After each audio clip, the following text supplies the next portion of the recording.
My name is Asad Dandia. I'm an educator, organizer, and a graduate student at Columbia University. My family immigrated here in the 80s from Pakistan into a small little Pakistani immigrant community, and we've been here in Brooklyn ever since. I graduated New York University in 2016 with a bachelor's degree in social work with a focus on community organizing.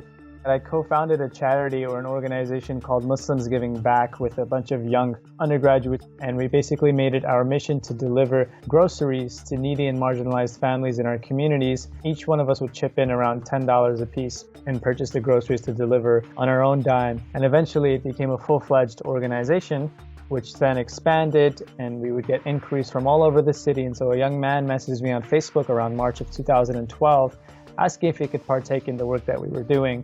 And I happily welcomed him in. Roughly a month later, in April, I received word from two credible sources that the police were watching me. We temporarily slowed down our work, but we knew we were doing nothing wrong, so we kept going. Eventually, in November, this young man confesses to have been an NYPD informant, that he was sent to spy on us and our organization and our work. And he made this confession publicly on Facebook. And we in our community were rattled. My family was very traumatized.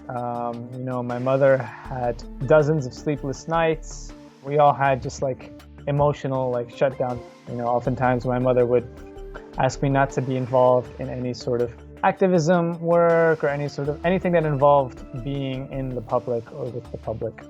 Quite simply, it was discriminatory surveillance. We didn't have to be doing anything wrong to have them surveil us. It's the very fact that we were consciously Muslim and consciously active, and that was a sufficient enough cause for them to surveil us.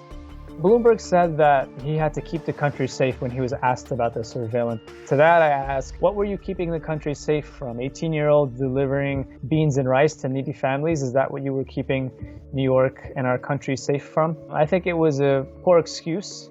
As someone who came of age in New York under a Bloomberg regime, and I deliberately use the word regime instead of administration, I'm very well aware of what this man is capable of on a local level because I was a victim of it, along with probably hundreds of thousands of others belonging to various communities of color, Black, Latino, Muslim, Arab, South Asian, etc. And so by seeing what he has done to us on a local level, I have an idea of what he could potentially do on a national level, and it would far eclipse anything that he's done in New York. And I have a protocol with all of my attorneys every time and any time I travel. So I give them my entire itinerary. I let them know when I'm leaving, where I'm going to stay, who I'm going to stay with. When I land back, meaning from traveling, we have a protocol where if my attorneys don't get a text from me within 2 hours of landing, they send someone to the airport. So when I filed my lawsuit in 2013 against the NYPD, a friend of mine who was undocumented was actually detained by the federal agents, and he was asked basically through them to spy on me.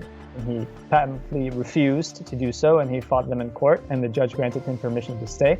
And so he was allowed to stay, and they left him alone after that, but he was severely traumatized through the whole experience.